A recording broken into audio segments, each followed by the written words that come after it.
motions first. Daniels, second, Hugh. Opening up. Jess Shi. Kate He. And closing up.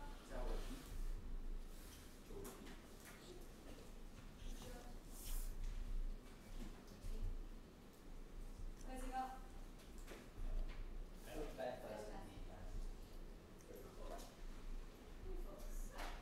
The motion for the House is this House would require of police departments the ethnic composition of their arrests to match the ethnic composition of the population in their jurisdiction. And so that is going to Prime Minister, just get your motion first.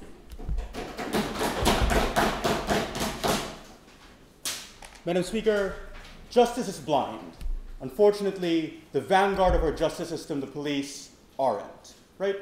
Michael Brown, who's a black man who lived in Ferguson, Missouri, was shot 6 times by a policeman named Darren Wilson, right? Once in the back, right? And he died, obviously died from those injuries. We think this is a kind of injustice that happens every day simply because police departments are able to brutalize ethnic minorities, particularly blacks in America, right? Because they're unfairly, disproportionately more likely to be arrested by the police, right? And we think we're going to fix that by requiring police departments to match their arrests, the composition of the arrests, to the ethnic composition of the population in their jurisdiction. Right? 3 arguments in this speech. I'm going to explain to you why police are likely to disproportionately arrest ethnic minorities, right? And corollary to that, they're extremely likely to just let off basically white people with just a warning, right? Even when they're caught guilty of a crime. Secondly, we think that not doing so traps ethnic minorities in a cycle of imprisonment that they cannot break out of,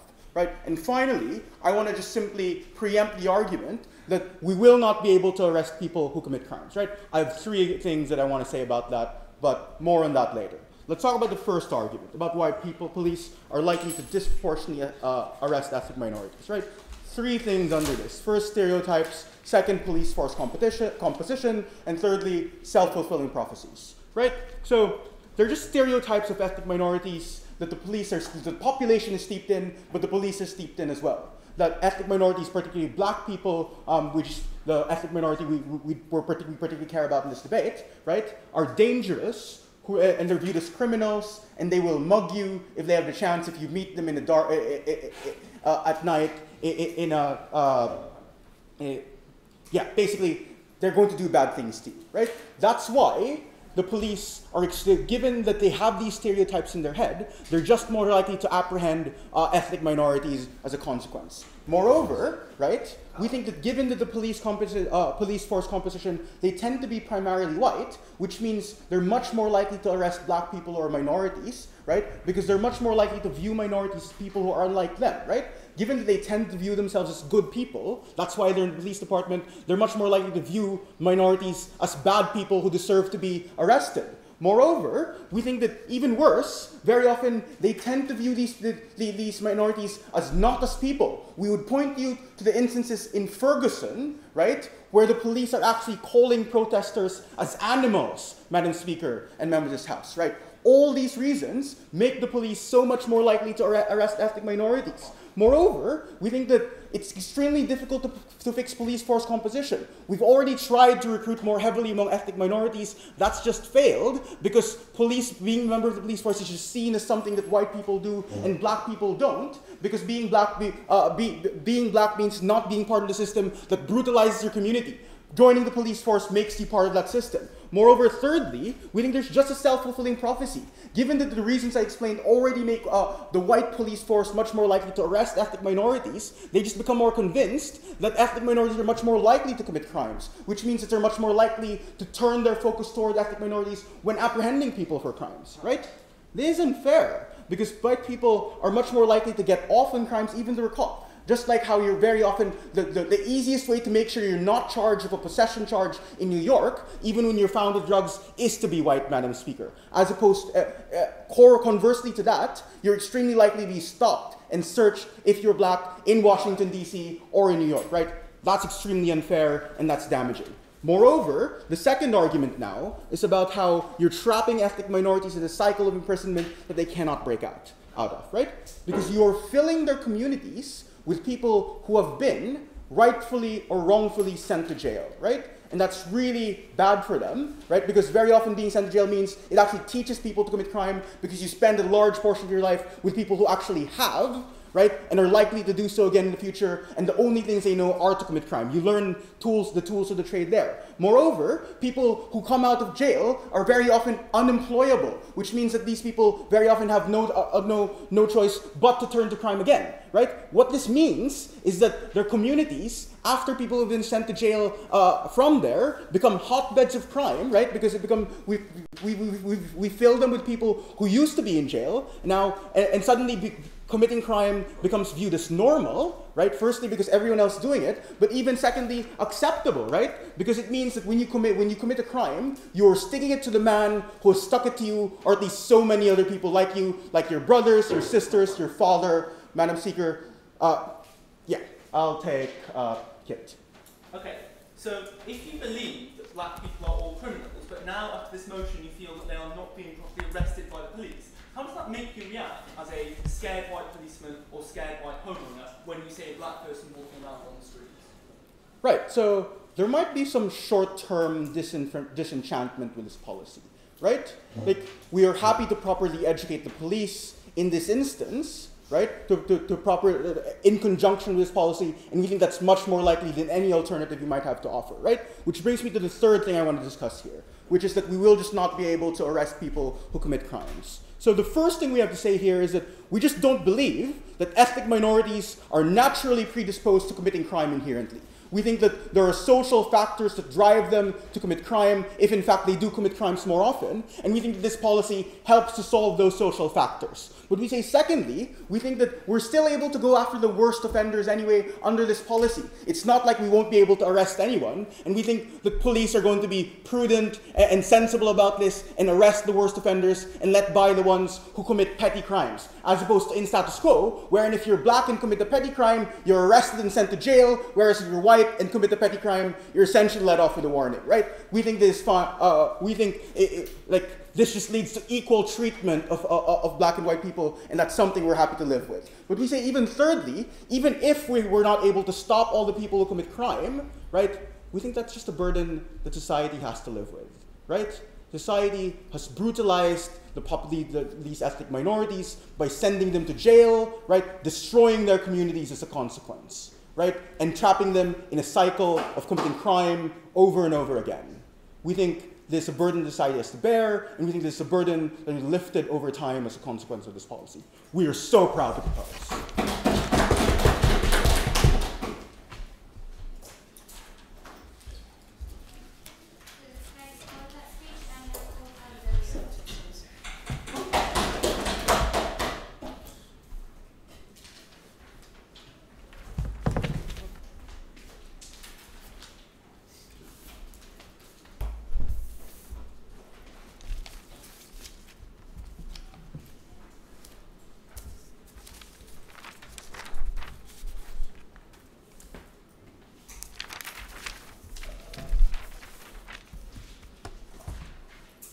See unbelievable amounts of paper, fellow.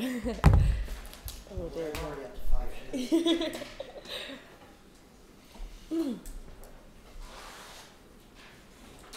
Ladies and gentlemen, on side opposition, we do not have to claim that there is not a problem with race in the police force. We do not have to ignore the issues that exist in the police force in terms of biases towards minority groups in places like America, the UK, etc. However, we can contest that this policy does anything to fix those things. On our side of the house, we support a massive change in the police force. We suggest things like quotas for the police force in terms of ethnic diversity. These guys say they just don't work. They give us no reasons why that's true. I contest that claim. I think a quota would be helpful. We also say things like putting cameras on policemen to make sure they are especially able to be held accountable, and that kind of viewing what they're doing and examining the reasons for arresting particular individuals are scrutinised to the utmost degree. We don't think these are mutually exclusive with this policy, so we're not going to hold a direct line and exactly this is what we're going to do. We just think this policy is a terrible idea, and so on we're going to focus on why this is an absolutely terrible idea.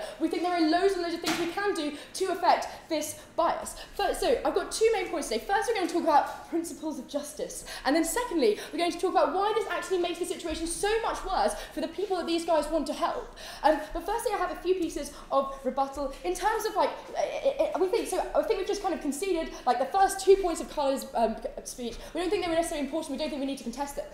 Third point, though, on why this isn't necessarily going to lead to us being unable to arrest people who commit crimes. We seriously, like, contest this idea that this is a burden that all of society will have to bear. We think that many of the individuals who will be committing these petty crimes will be targeting the communities who are already trapped in desperately low socioeconomic situations. We think we see this because, for example, they can't afford good security because these are the localised areas in which these events are happening. We think this actually makes the problem of poverty for these individual groups significantly worse because these guys say they would just let off petty criminals. It was more likely that they would do so. I think that increases the chance that a petty criminal might commit a petty crime. This is massively damaging for these individuals. We think you trap people in cycles of poverty. You make the situations these guys talk about massively exacerbated. And we think it's completely unfair making these groups have to bear that burden, which these guys concede that they will have to. Anyway, moving on to my substantive points. Everything else will be interwoven, it'll be beautiful.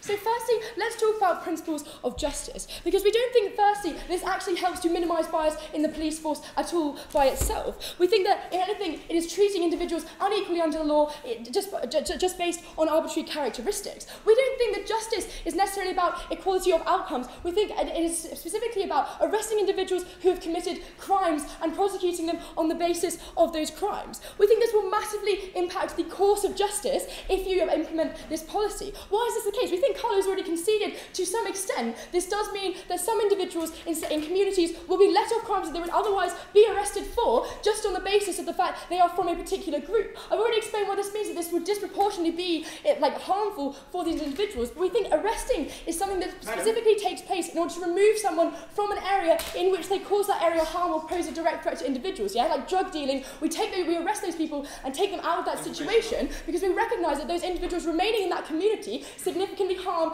that community. We think that as soon as you make it more likely that when a policeman is going to somewhere where, for example, there has been a report of domestic abuse, he's thinking in the back of his mind, oh, if it's a white person, for example, I'm going to have to arrest them, but if he's, for example, like a black person in a place where black people are in a minority, I'm going to let him off with a caution. We think that is massively harmful. We think that subverts the very idea that a crime is prosecuted and a person is removed from a situation where they pose another person harm, and we think that is hugely harmful for individuals in these minority communities who now pose an increased risk of these kind of people remaining next to them, like with them, and potentially causing them serious harm. So let's talk more about how we think this is going to really hurt these communities. Sorry. Okay, go on. Okay, do you think it is more, if accepting that on both sides we're going to have some degree of the guilty people getting off, do you think it is better or worse when those guilty people get off based on their race rather than when they get off based on random distributions? So, I don't think that actually really made that much sense, but in terms of, firstly, let's talk about the fact that this doesn't affect prosecutions, it just affects arrests. We think actually what you're going to see is, firstly, people from minority groups getting significantly harsher punishments for the arrests that take place as a kind of way, in terms of a backlash against the fact that individuals believe that they are not being fairly prosecuted or fairly arrested in that sense. We think we'll see a lot of white people getting arrested and then being let off for whatever they're being arrested for. We don't think this will affect them that much. So let's talk about why we think this makes the situation so much worse for these minority groups. So firstly, in terms of what I was just mentioning there, we think there are other ways in which policemen can victimise individuals without having to necessarily arrest them. Firstly, we think they can significantly exacerbate the extent to which those individuals are being targeted by the police by doing things like fabricating evidence and harass, and we think they can also do things like harass minorities. If the police are as harsh as these guys want to insist, we think that this isn't going to make them think any better of these communities, necessarily going to think these individuals are less likely to commit crimes. We think they're going to think they still need to take some kind of action against these individuals in order to try and protect that community or change that area. We think that this is massively harmful insofar as it now because of this policy, I think it's going to be much harder for minority groups to campaign for things like readjusting the system. So let's talk about things like mandatory minimums, yeah? Like the fact that crack cocaine has a significantly harsher punishment than powder cocaine, which is more often used by middle class and upper class people, yeah? We think that it makes it much harder to campaign against that racial bias when it is necessarily the case that individuals already think that group is being let off for the crimes they're committing and isn't actually being fairly prosecuted by the law. We think this makes Carla's problem of jail significantly worse because we think this means that individuals are more harshly punished in their system. But we also think this will create a huge rise in things like vigilante justice. We think the Michael Brown example actually falls on our side of the house. Why do we think this is the case? Well, firstly, we think that essentially it makes it, if I'm like scared and threatened by an individual of a minority group, I'm necessarily less likely to go to the police. Why is that the case? Because I trust the police less. I think that they're favouring this group over my group because of some arbitrary PC law, and necessarily I'm not going to be as willing to go to the police and report that. I might be more likely to try and take justice into my own hands. We're not going to say everyone is going to do this, but we think this massively increases the likelihood that these kind of situations happen where people feel that in order to protect themselves, to protect their security, they have to they have to act themselves and not necessarily go and trust a higher body to enact that justice for them. We think that's hugely harmful for these groups and it further isolates them. But in terms of political backlash, we think this is massively harmful insofar as people will think that this means that it is harder, as I mentioned before, to campaign for things like reducing mandatory minimums on sentences that do disproportionately affect individuals who are from lower socioeconomic groups and such as that. We think that's really, really harmful for these groups and further exacerbates the problems these guys want to say. I've run out of time. Please oppose.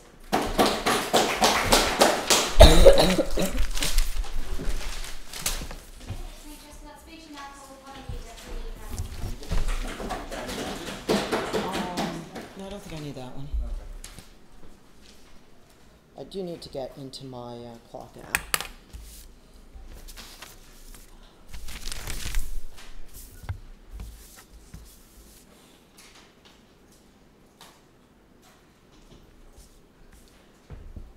Okay. Madam Chair, members of the panel, we are very grateful that opening opposition clarified this round by conceding that there are racial injustices in the policing system of many first world countries, most specifically the United States, and that secondly, everyone in this round is in favor of trying to deal with them. Therefore, we feel that where this round comes down to in terms of clash is who gets the most utility and who is most likely to get results. The opposition, with their Band-Aid approaches to this, they've been tried repeatedly and failed, or us with our solution. So what I'm going to do today is I'm going to look at three things. First, I want to ask, what is justice? And I want to challenge their definition of it, which we feel is overly legalistic and doesn't look at this in an expansive way and is also linked to it. I secondly want to look at why we don't get justice and why the solutions they offered us, while good in their own way, can never actually solve the problems we face. And then thirdly, I want to look at why our mechanism can. All right, let's begin with the idea of justice. Because what they come up here and tell us is justice is like a factual claim. Did someone do something? Did a piece of lead, did the law say that thing is illegal? And if the answers to both of those are yes, then justice is that this person should be arrested and punished. Like the members of comfortable classes of all times, they view the police and the law as a natural phenomenon that has an existence independent of society and the breakdown of that society. But that's not the case, because let's look at the facts of the Michael Brown thing. The fact is, Michael Brown, shortly before he was shot, was viewed on video stealing cigarettes from a convenience store. Fact is, or most likely, is that will be shown to the jury at the trial of the police officer who shot him in the back. And as far as the jury, which factually will almost certainly be made up of middle-aged white people, or at least enough of them to prevent a unanimous verdict, that will be seen as all the justification necessary. Why? Because Michael Brown, regardless of whether he was guilty of attacking the police officer or was justified to shoot him, was guilty of something far worse. He was guilty of being a criminal. He was guilty of being a criminal who transgressed against society's laws. And this is the fundamental, but not only that. The fact is, as far as those facts are concerned, it is equally true that Michael Brown was not shot because he stole a pack of cigarettes or even because he argued with an officer. Had Michael Brown been a white teenager dressed in a collared shirt like Ben here, he almost certainly would not have been shot. He was guilty of belonging to two groups that are unpopular, namely one, African Americans, and two being poor. And we think when the jury acquits the police officer of it, they will be acquitting him not because what he did was unjust, but because of the view of society and the law, he did his job. And that job was to protect the middle class and its interests, property values, safety, which is defined, and not having to see poor people. And this is where we agree that that is not justice, even if the law says so. So why can we not get justice under their thing? Because policing in the world we currently have sees the police functioning as a Praetorian guard of the middle and upper classes. They see the purpose of the police not so much to prevent crime altogether, but to keep crime away from them. They see it as to respond to them when they get their purse stolen, not necessarily to raid a drug den. They see it as to stop panhandlers and people who are being disruptive to their communities. They see it as a purpose of raising their property values and making it something they don't see. This is why whenever you see crime, the response that people have politically is not hire more teachers, not hire more social workers. Rather, it is hire more police officers and put more people in jail. We think that we see this when people abuse, when there's calls for this. Probably the greatest theory of policing in recent times, the broken windows theory, got its popularity when the mayor of New York, Rudy Giuliani, removed the police from anti-gang and anti-drug work, crimes that affected poor people, and put them in charge of going after the homeless, going after panhandlers, and going after squeegee men because they reduced the property values of Times Square. And you know what? He succeeded. He succeeded in doing a gentrification. And the greatest thing about this is the social costs of this achievement were not paid by the people, by the yuppies who benefited. They were paid by the poor people that this moved against. We think that this leads to three things. First, it means that the people in these poorer communities see the police, don't get to see the police helping them, because the police would much rather deal with convenience store robberies or panhandlers than deal with armed drug dealers or armed gangs. So they don't get the good side of the police, only the bad. Secondly, the elite has no reason to try and solve those social problems because they don't affect them. If you're an average wealthy person, a gang of people stealing purses is far more dangerous than a gang selling cocaine or a gang selling crack because they're not things that affect you. Thirdly, it makes the police look hostile. It makes anyone who tries to deal with them bad. This is why you can't solve this by hiring minorities, because the minorities look like traitors. They assigned an African-American member of the state police to take over in Ferguson, but he's still under orders to protect the property there. He's still being told to shoot looters because looting is a much greater crime than killing a teenager, and we don't like that society. It's also why minimal sentences, getting rid of them is good. Getting rid of 3 strikes is good, but 3 strikes depends on arrest, and as long as minorities are much more likely to be arrested, especially for things like loitering, then they're much more likely to face 3-strike standards, which is why any of the utility they get cannot be gotten without that. Sure, Ben. About 9% of New York is Asian, about 4% is Indian. They commit disproportionately less crime than white people.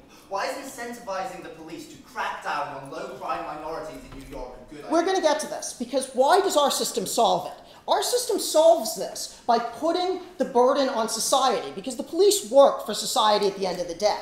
Right now, what this effectively says to the wider people is it ties the interests of the elite to the interests of everyone else in society.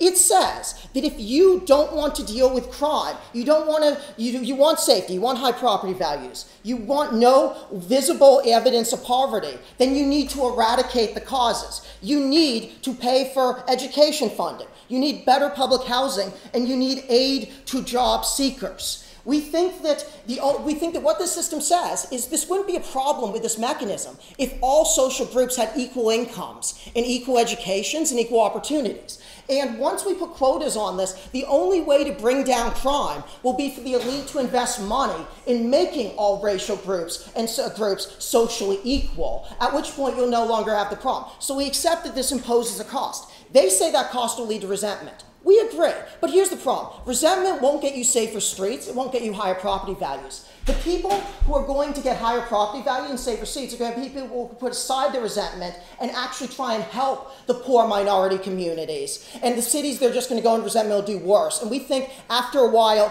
people will notice that, people will move to the places that work for social justice, and we will get a better world in true justice in society. We proudly propose.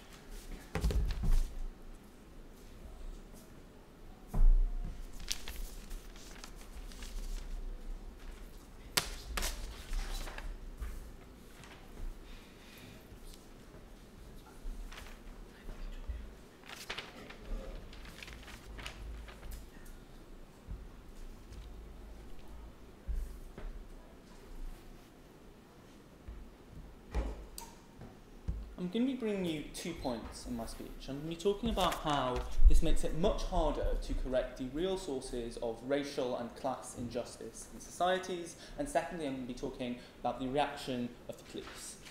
Firstly, a couple of points of rebuttal.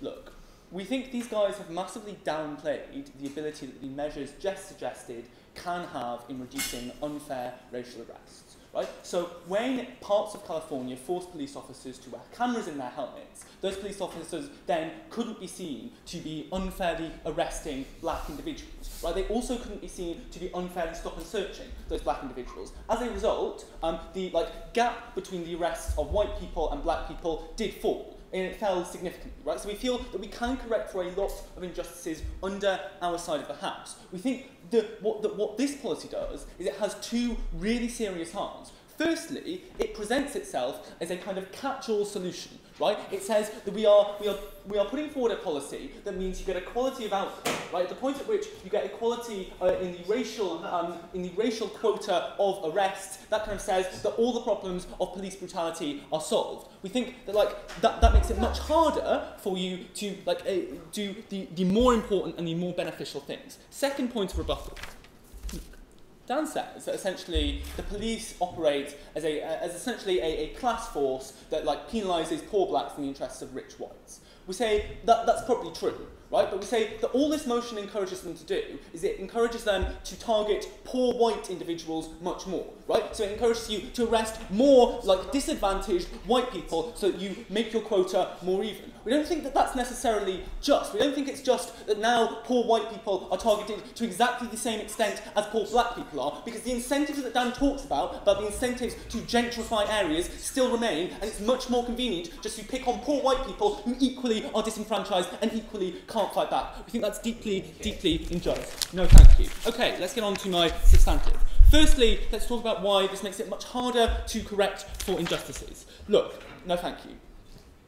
We say that what this motion says and what this motion will be portrayed as is a kind of complete fix for the problems of racism within the police force, right? Because it says that we've got this huge solution which is better than the band-aid the solutions that they class as kind of just band-aid cures, right? It says that this solution will lead to much more equality. Consequently, we think that politically it becomes much harder to justify to an angry white audience any other measures that seek to improve the situation of black people in the way that they are treated by the law. Why? Because they already feel that a kind of huge and potentially unfair measure has been taken to correct for racism, right? We say that a white audience which is necessarily going to be fairly sceptical about police racism probably won't want to do any further measures. They will already feel that enough has been done.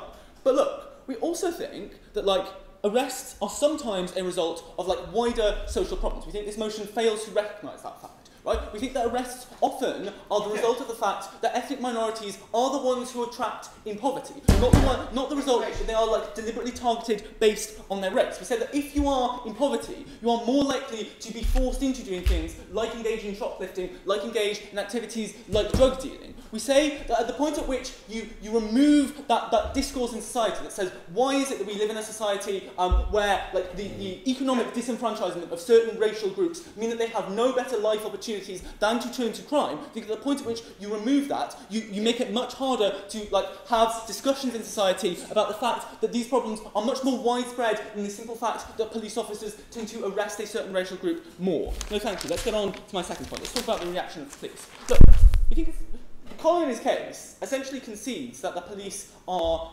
kind of dominated by white people who have these stereotypes of blacks as criminals. We think those stereotypes don't go away.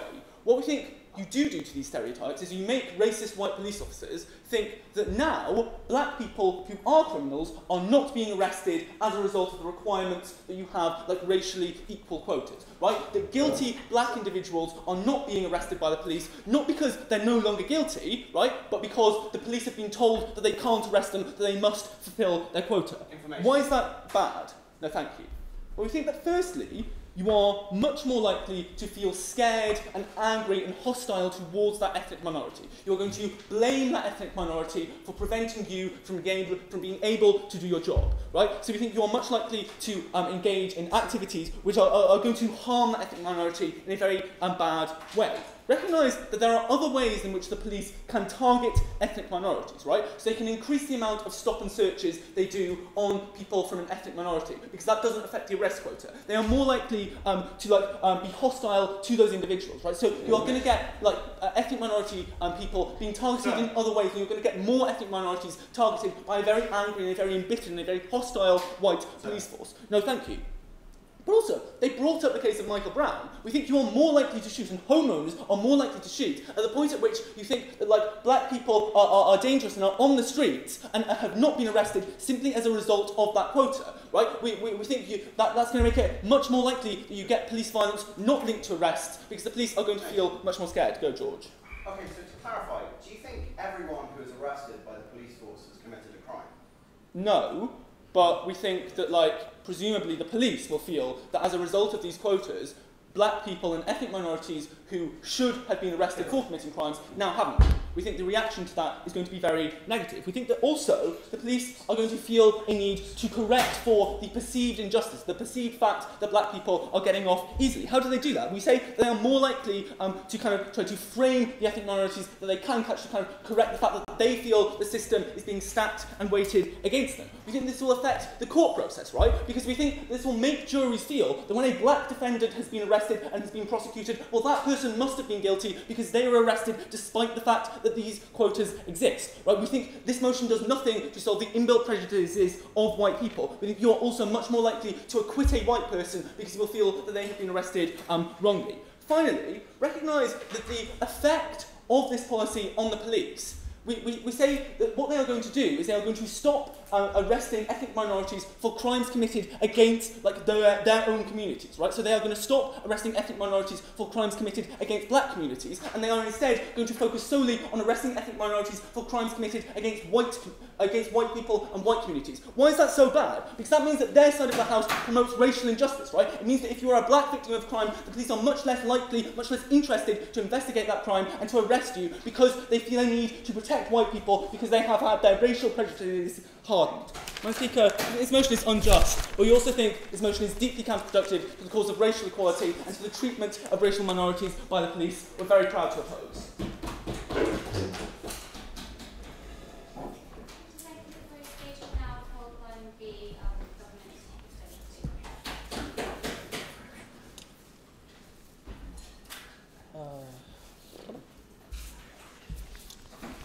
In closing government, we think the problem is not just racist policing, it's also that there are too many arrests going on which happen to converge upon particular racial groups, especially minorities. So when they come up in opening opposition and say, well, we're letting a lot of petty crime go, my response is, the issue here is not so much that we're letting petty crime go, it's that we're arresting people when they haven't even actually committed crimes, and this tends to congregate around certain specific racial groups like Hispanic groups or black people, right? In St. Louis, there is a 5-to-1 ratio of the number of people who are arrested between white people and black people, yet the prosecution ratio and the conviction ratio, in fact, is less than 2-to-1. Why is that? Because the number of people the number of people in these cases who would result from for whom evasion of arrest occurs, and therefore shootings that you are so concerned about, are also much higher in black communities rather than white communities. The issue here is not that there is no equal justice. The issue here is that the tool of arrest is not deployed in a sufficiently cautious way. They are abusing it because it is extremely easy to do so. We bring you 3 things in extension. First of all, I want to explain why the problem of over-arresting is so systematically ingrained in policing structures all around the world. Second of all, how we change this by correcting the right incentives of the people who are the supervising core of police forces. And last of all, how this has massively beneficial effects all across society, particularly in respect of crime. First, why do we arrest too many people? There are 3 reasons why this is the case. Number 1, it's not just that the perception of black people or minority communities, Hispanic communities, Indian communities are savage or brutal, so on and so forth. It's also because police forces and these in communities where there are lots of racial tensions also have a history of enmity with these communities, right? It's not just that lots of policemen are white people, it's also that people who shoot police officers are called cop killers. There's a narrative of white race versus race. There is constant criticism leveled at these police forces, which engenders a siege mentality. It doesn't really help that police training in the United States, for example, they're encouraged to fight. The tactics that you're taught are essentially boot camp tactics, where you learn illegal chokeholds, how to shoot more accurately, how to panic and use tanks, for example, in certain specific situations. So there's a siege mentality being formed in these areas. That's reason 1. Reason 2 is that police forces operate around a fundamentally utilitarian calculation of reducing crime. They think they want to reduce crime rates as far as possible, and therefore arrests are a very convenient tool for deterring people from committing certain types of crime because it's convenient. So if someone makes a complaint that there is a disturbance going around because there are lots of black teens outside my shop, the police will simply round them all up on, say, a charge of joint enterprise or something like that, because it's easy, because it's extremely convenient.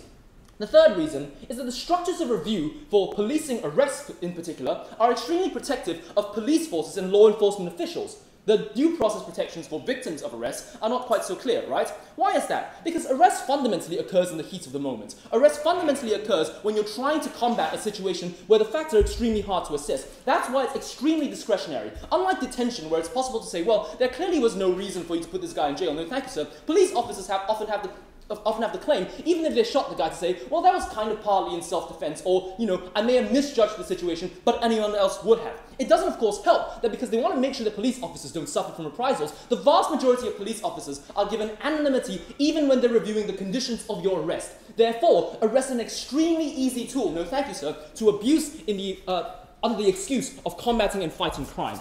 How do we change this, no thank you, sir, through our policy? We're going to say this, that the factors mentioned above pertain particularly and specifically to officers on the ground. What we want to change are the incentive structures of the people supervising these officers. They are much more vulnerable to policy changes and incentive changes as a result of policy for a couple of reasons. The first reason is that they're obviously not vulnerable to these heat-of-the-moment decisions. They're not the ones on the ground, so they don't have that excuse, right? But second of all, we change the calculation of crime at all costs because we introduce a new comparator into the factor, right? Your bonus payments, whether or not you still have a job at the end of it, whether or not someone is constantly breathing down your neck, or whether or not you're shamed in intra-unit competitions, now no longer rest, no thank you, sir, purely and only on the fact that your crime rates are relatively lower in this jurisdiction than that jurisdiction. They now also rest on statistics about whether or not certain ethnic groups are more targeted in your area, namely specific racism. Now, the overall effect and the way, no thank you, sir, their behavior will change as such. The system, of course, is probably going to be some kind of yearly target to which they will aspire to correct the proportions in this case. The obvious issue, and I think Closing is probably going to talk a little bit about this, is that they don't control fully the conditions on the ground. They may not know how many arrests they have to make this year or that year, which means overall they will operate on the basis of caution. They don't want to randomly arrest so many people and wind up running the risk of pushing it over the limits of how many people they can arrest in a given ethnic guideline, which means that therefore the specific individual bureau guidelines will change to indicate a sense of caution in officers on the ground. It transmits downwards. Some examples of this might be within your individual bureau placing quotas on police arrests in certain jurisdictions or others, or imposing harsher disciplinary measures on officers who clearly make mistakes in their policing measures. No, thank you, sir. Or they don't recruit officers with a history of racism, for example, because, or at the very least, even if they want to discipline them, they decide to deploy these people on different beats that are less likely to result in arrests. These are the sorts of step changes and granular changes that occur at the level that are extremely powerful. It's even true where the majority of, the jurisdiction has a majority of people who are considered low, who commit a much lower proportion of crimes, right? Because again, the culture of caution continues to permeate. People will be much less likely to arrest for no reason because you introduce a culture of caution into the entire structure. Yes? OG told us that the police operate in the interests of rich white people. If they know they must arrest fewer ethnic minorities, will they reduce arrests of ethnic minorities for crimes against ethnic minority communities or for crimes against white people? Well, I'm going to suggest to you that people don't fully control that, right? What they're going to do is reduce arrests all across the board. So even if net on a comparator there are some racist police officers in the area, there is an incentive to get rid of these people and make sure that you don't bust your limits and therefore suffer all the penalties that will be associated with our policy. Third point of extension, how this changes the structure of police forces for the better. I'm going to bring you one benefit, first of all, that this strengthens communal bonds and reduces tensions in the region, which I've explained earlier is the fundamental reason why police officers and police forces in general tend to be racist. Because the comparison is this. On their side, the vast majority of confrontations because of this, let's arrest and reduce crime mentality permeates, is going to be police officers' only confrontation with, say, the black community or the Hispanic community is a dangerous one. It's going to be me shooting you or me arresting you, a hostile, confrontational one. We changed that because police officers no longer have that tool or no longer have such an easy discretionary tool to use. So they need to resort to more cooperative and communal tracing methods. For example, trying to cultivate bonds with individuals on the ground so they can have informants, for example, to make sure that drug lords in the area are caught much faster. It's a lot easier to do that when the culture of distrust that you formulate when you arrest willy-nilly without a reason and often for racist reasons permeates in the entire system. Their only response to this is that police officers are racist and there's vigilante justice. I'm going to suggest that if stop stop and searches are problematic, or if shootings are problematic, then we introduce a quota for these things too, or at the very least, in the case of shootings, most of these shootings emerge as a result of evasions of arrest, right? Therefore, we're going to suggest to you that we change the structure and the incentives of police officers and police forces all around the world to make sure that they don't arrest willingly for no reason. Thank you.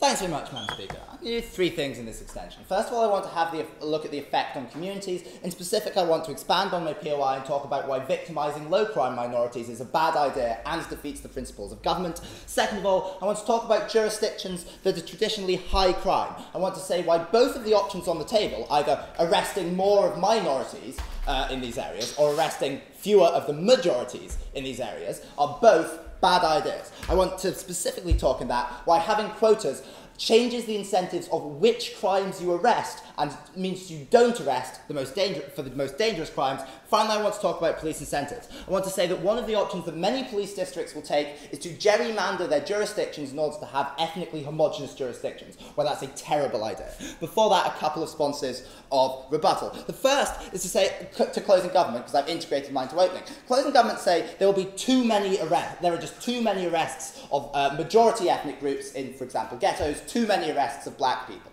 Well, and we should solve this by arresting fewer black people. No, opening government's solution was to arrest more white people. I'm not sure which of the two government bench are going to cast here. Are they arresting more white people or fewer black people? Both seem to be an option. I'm going to explain why both are bad. But moreover, what we haven't heard, what you're going to hear from my extension, is precisely why the kinds of crimes you won't arrest for now are the worst ones. Let's move on to my extension then. First, we'll talk about the effect on communities. Look, as I pointed out, the Asian and Indian communities, which exist as reasonable minorities in most major cities in America, are traditionally incredibly low crime. They tend to stay in school, they tend to have very strong focus on the values of education, and they tend to hold down even low-paying but relatively reliable jobs. They also don't suffer from this history of slavery and the Jim Crow era that entrenched racist mindsets in white America against black people. Those communities are far lower crime. I don't see why saying, oh, we've got to arrest this many black people, so we've got to vastly increase the number of Asians or the number of Indians that we go after with police tactics in order to arrest them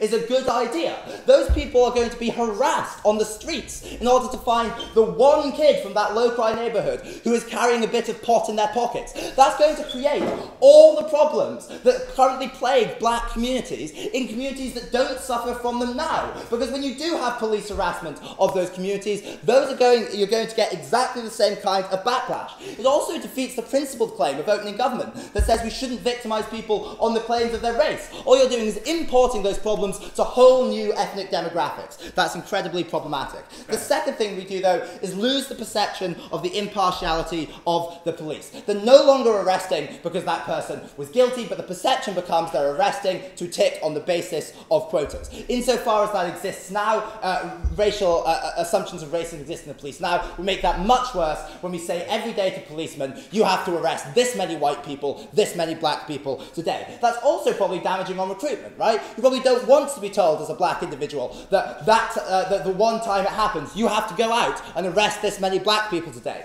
People are obviously suspicious of that kind of racial policing being made explicit because it always tends to work against them in the past. No thank you.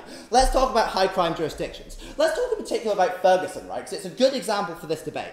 Ferguson is 2/3 black. It has a section of the white population are very poor and tends to commit a lot of crime for socioeconomic reasons. But the reason why there are far more black people arrested is because there's also a middle-class white area in Ferguson with very low rates of, for example, acquisitive crime. That means that if in these areas you have to arrest more of the minority, you're not going to go after the middle-class white people in Ferguson. You're going to just have a vast crackdown on poor white people people within those areas. No, that's not going to help black people. You know, these are their friends, they're their neighbours, they're the people who suffer from the same problems of poverty and drug use and so on as they do. That just cracking down more harshly on those people doesn't correct opening government's problem. So let's move on to what CG said, and they said, well, we'll arrest fewer black people. Look, there are real problems with this, because when you institute quotas on how many people you must arrest, certain types of crime get overlooked. What happened when this policy was introduced in Baltimore is two things. First of all, you just didn't get arrests at the end of the month when people had filled their quota. But the second thing is you didn't get a concentration on difficult to follow up crimes. Things like murder, domestic violence, that require huge amounts of police time, but don't add more than one to your arrest quota. Those crimes tend to get overlooked because if you filled up your quota with things like acquisitive crime or drug crime, where they're very easy to fill up arrests, those are the crimes you concentrate on when you need to get your quota up. So you get a diversion away from precisely the kind of crimes we want people to be arrested for and towards things that easily fill quotas. So if you've got to rush to fill up a quota, you go for the easy things, not the hard ones. The second thing to say is that you need discretion to have effective policing. There are certain things that can mean some ethnic groups will commit more crimes at certain types in the year. A good example of this is white people commit vastly more crime around, for example, the Super Bowl, around Christmas because they need money for acquisitive crime, and around the 4th of July because everybody gets drunk. You need a level of discretion in your policing, not to then have to go out and arrest 2/3 extra more black people to harass them on the street in order to make your quotas efficient. Closing. If there are communities who rarely commit crimes, is it more likely that police will just make up crimes to arrest more of these people, or will you simply balance out the quotas all around by arresting less people net-net? If they arrest less people net-net, we've given you a number of reasons why that's bad. We think that's not likely to happen overwhelmingly, though, because they still want to arrest some people. They can't just let those crimes go. More likely, they're just going to harass Asian people on the street and pick them up for drugs charges. We say that's a bad idea. Let's talk about gerrymandering then. And the important thing to note here is that it makes it very difficult to police if you have to meet quotas. As I said, there's problems of efficiency, there's problems of coordination. You can't just arrest people committing crimes in front of you. You now have to check it off against lists, creates problems of coordination. Also creates a loss of public faith, because people are going to want to know that you're arresting all the criminals that you can. You can solve that problem then if you have a very racially homogenous jurisdiction, because you can just arrest whoever commits a crime in front of you, and you solve all those problems. Number of problems. One, you entrench the worst kind of mindsets of the police in those areas, because if 100% of your jurisdiction is black, all the people you see committing crime are black in front of you. That tends to entrench those kinds of that kind of racism. But secondly, it increases the perception of the police as racist, because there's no longer counterexamples. There's no longer they're arresting white people too, because there aren't any of them existing within your gerrymandered jurisdiction. That also means that jurisdiction as a whole is going to become far harder to police and plagued with all the problems government want to talk about. There are no good reasons to do this policy, Madam Speaker. We're proud to oppose it.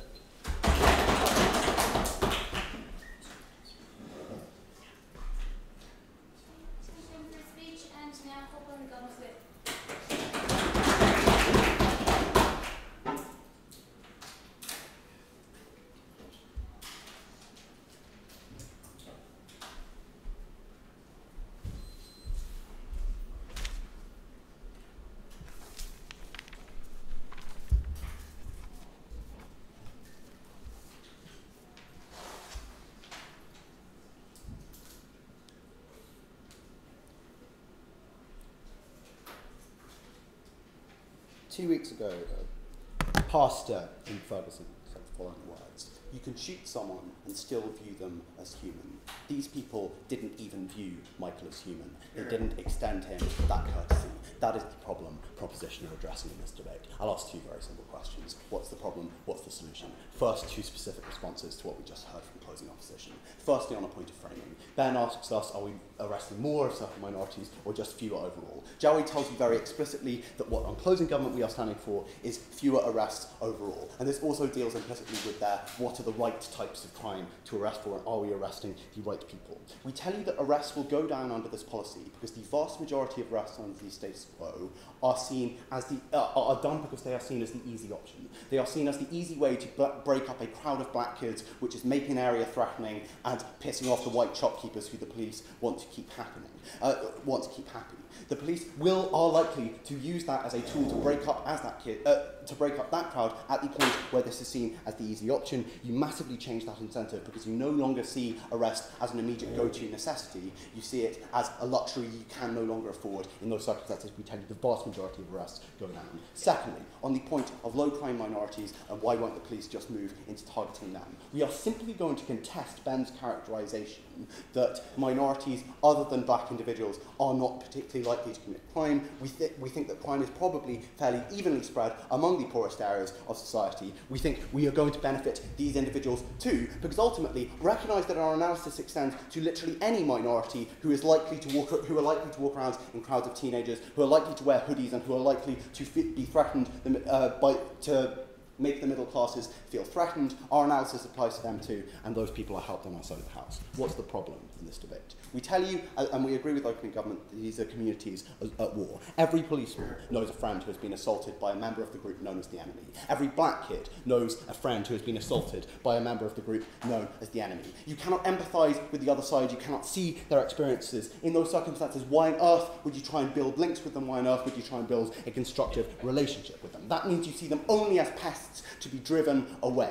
Recognise also your incentives are very much to view them as pests to be driven away, as Jawe tells you very explicitly in Extension. Your incentives are to drive the criminals away from the affluent middle class areas and back to the ghettos, where both opposition teams say they will do more damage. So, you want low figures in upper class areas, because the upper class areas are the people who phone in, report the crimes, and thus generate the crime figures you want to put down. You also don't want any complaints from middle class shopkeepers who tend to be the community reps who you want to keep happy. In those circumstances, your only incentive as a police officer is to drive individuals away from affluent areas and back to places where they can neither be seen nor heard. What are the tactics they use to do this? If you see a black kid, you are going to try and drive him away.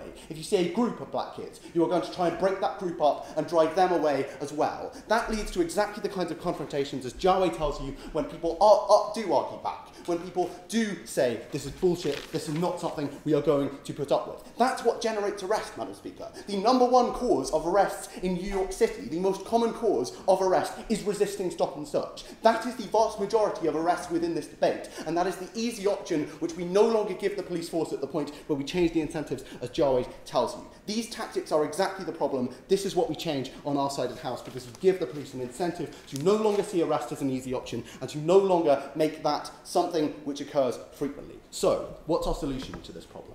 At the point where the volume of arrests falls, we are going to sing and dance in the street. We think that will be great. We don't care if the volume of arrests falls, because we tell you that the vast majority of people arrested are not criminals. Opening opposition tell you why themselves when they say the police don't, on either side of the house, particularly have an incentive to go into very poor areas and arrest people there. They only have incentives to drive people out of affluent areas, which is why they arrest most people in the ways I've just said. That means that at the point where you no longer get these confrontations happening in the street, you no longer get the kind of police brutality which ultimately does inflame tensions within these communities. That means we can at least begin to build greater trust on the part of these communities for the police officers. That's so important, because the problem within these communities and the reason why they are so vulnerable is not arrests, it's trust, right? The question is not, will the police arrest a black man who is beating his wife? Because they probably will, because like empathy exists, and when you turn up you will probably arrest that person. The question is, does the wife phone the police in the first place, ladies and gentlemen? We tell you that's dramatically less likely at the point where the wife continues to hear stories from all her friends and the kids of all her friends about the ways that their kids have been harassed on the street for the simple crime of standing outside an affluent shop and pissing off a white shopkeeper. We don't care if there are few arrests in these circumstances. We tell you arrests aren't helpful under the status quo. These guys say crime targets the poor more, and therefore we definitely need to arrest if we're going to. We need to arrest people if we're going to protect the poor. Firstly, most arrests don't protect the poor. Most arrests are the ways we've described, and equally, the poor are vulnerable due to the inability to phone in when an attack happens, not due to the inability of the police to arrest people when the attack does happen. They say harsher sentences when arrested. We literally don't care if sentences become harsher, because their characterization of the situation is of crime being perpetrated against vulnerable people. We're happier for harsher sentences to be imposed in those circumstances, right?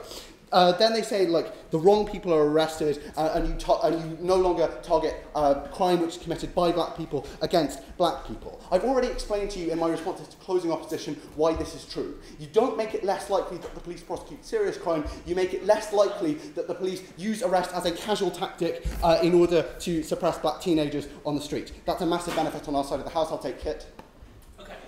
We think the police will have an incentive not to continue arresting crimes which affect white people. Why is it just that a black victim of crime now gets less protection from the police after this motion? Okay, because recognise that most of the arrests which go on at the moment are actually unnecessary. You don't need to arrest an individual in order to... You don't actually need to arrest these individuals who are hanging around on street corners. What you actually need is better trust within that community as a whole. The only reason why the police are arresting these people at the moment is because it's seen as such an easy option. We change that incentive, as Jawed tells you. These guys say that vigilante abuse will continue and that the police will still beat up these people. Recognise that this is generally what happens when these people are arrested, right? Generally, arrests do involve black kids being roughed up. The difference being, on their side of the house, when the police do arrest black kids and rough them up, it's totally legal and we have literally no recourse against them because there is literally no way that you can prove that the police arresting someone is illegal. We recognise that these areas are often very much ambiguous and it's very much unclear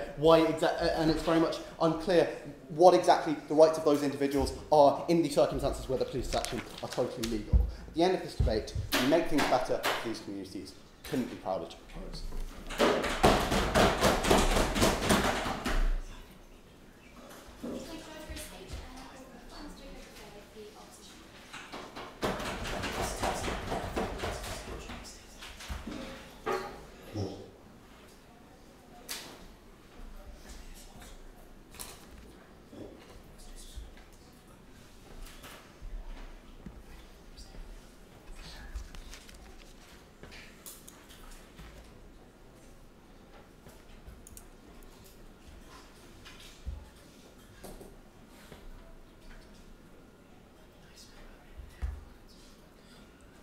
At times, the idealised and almost semantic debate about what constituted a crime in certain communities that government bench want to have in this debate missed the point.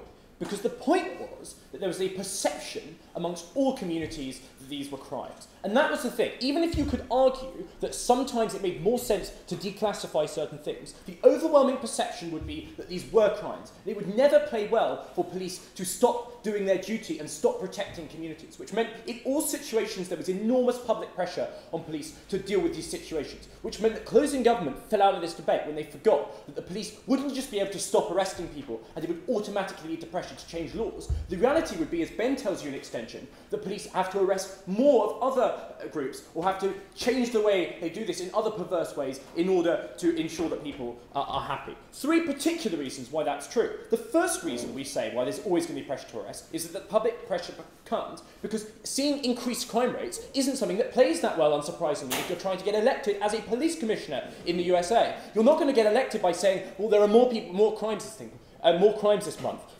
No thanks, we think that makes you incredibly unelectable. Secondly, we say if, as opening government claim, the police are institutionally racist, we think they will want to commit more arrests and will want to do that. That was a tension that existed on the government bench, where closing government wanted to say that the police knew all the racist guys, and opening government wanted to say they were all racist. Clearly, both of those can't be true. Thirdly, we say there's always pressure to arrest because of the kinds of there's pressure to change the kinds of crime we arrest. And this is exactly what Ben tells you in this debate, which is that we move away from addressing like the more serious and long-term crimes and simply ticking boxes in order to satisfy and balance those quotas to ensure that we can continue doing the other types of arrests of majority communities that threaten people. We think that's incredibly damaging, and I'm going to talk about that more in this speech. So, a few things. Firstly, I want to talk about da police and the incentives that exist in this debate, most in the vast majority of cases. And secondly, I want to talk about political capital and why it means the police have less funding to deal with the stuff that's really important. No, police incentives.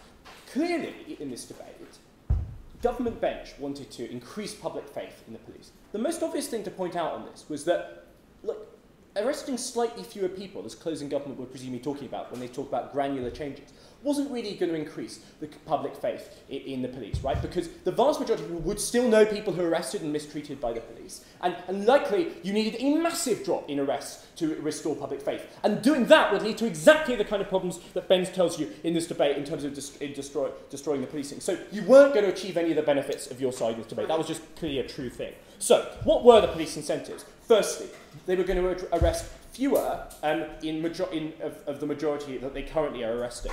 Why was that bad? Because it meant there would be an increased crime in areas that were currently high crime, and we said that was bad for the poor, as opening opposition pointed out. But it wasn't just bad in a physical sense, as opening opposition pointed out. There were enormous problems associated with not dealing with crime in these areas. It meant that the house prices would go down. You were more likely to join gangs. You were more likely to drop out of education. Ben tells you about the litany of additional harms that occur when you don't crack down in these communities. No, moreover, closing government decided to tell us that, now we're just going to get really hippie police officers in these areas. Look, firstly, that requires police to identify who these police officers are, which is tricky given opening government think that everyone's racist in these forces. But actually what happens is only the most hardcore officers volunteer to go to the scariest areas. Why is it that happens? Because now when the police regard these areas as high crime and regard the people within them as criminals, when they see themselves as doing less work in those areas, they perceive them as being less safe, which means that when they do enter them, on one occasion they do, there is more brutality because their mindset is far more aggressive in those situations, which means that actually the communities within them are far likely to be more alienated. Second incentive, Ben tells you, is that you arrest more of the minority groups that actually have disproportionately low crime rates within them. In order to satisfy those incentives, so that you can keep on arresting the high crime areas, so you can keep on satisfying broader public opinion. Why is that problematic? Obviously, you're going to arrest them as opening up, say, on some types of petty charges, and that's going to lead to resentment. What Ben tells you is crucially how these arrests play out and what exactly happens. It happens, as Ben tells you, because of the police discretion that exists at these levels. It means that they will go for these types of crime. But what happens is they typically avoid the harder crimes. So why would you arrest as a policeman, go for gang crime or certain types of organised crime that require long paper trails, lengthy office work, enormous amounts of effort, and as a time to success ratio, rather than simply going for tick box crimes where you can just arrest somebody and fulfil that quota? Those crimes are the ones that blight these communities most, because gang crime and organised crime is what pushes kids to drop out of education. It blights these communities, and I'm sorry, it's not good enough to just say that those issues don't exist and decriminalising joining a gang is going to solve those problems. They are issues, and the best way we can deal with them is by policing those areas and ensuring that those things are tackled. Moreover, we say there are other types of crimes, things like domestic violence, that are incredibly important, that would be ignored under this policy when you have an incentive just to go for tick box crimes that are easy to solve. No. Moreover, what we say is that actually, Ben tells you there's also this additional incentive not to arrest people at the end of the month, because often police have met their quota midway through the month and they then miss that. What happened in Baltimore was actually the criminal activity realised that, the criminal networks realised that, and they shifted their activity towards the end of the month, which means you didn't actually end seeing any reduction in the crime. No. So, the third thing that happens in this debate and incentive is, given that the public pressure increased, another thing that certain police districts might do to avoid this, not yet. How much time? Oh, yes, go. Okay. If, as Ben says, this policy will lead to a crackdown on poor whites, won't that lead to an alliance across racial lines against police excesses? And won't that change the prospects for elections of the police commissioners that you say is so much? No. It does the opposite, Dan. You've pit groups against each other, because now the only way that certain minority groups can be protected is majority groups can be protected by arresting more minority groups. You're doing the exact opposite. There's no way you can achieve those kind of cross-racial alliances. So the other incentive that exists in this debate is in terms of gerrymandering, as Ben tells you about. The only way that police can maintain that public faith was by creating ethnically and racially homogenous districts, so they could do whatever they want and they could arrest as many people as they want. Those districts were likely to be far poorer, and given that a lot of police funding comes from at the local level, it means these police districts would have far less resources to get away with, to do what they want in those situations. We said also there was more racism and a bad police mindset. Finally, on the police, look, they are imperfect, but not everywhere is necessarily like the US. In the vast majority of countries, institutional racism is cracked down on. And if there is as much political capital as government bench claim in this debate, we think we can reform these institutions. We think we can make them better. We can use that to, rather than just moving racist police officers to a different beat, sacking them all together. We think there's a far better solution rather than imposing arbitrary and harsh quotas on certain communities. We oppose.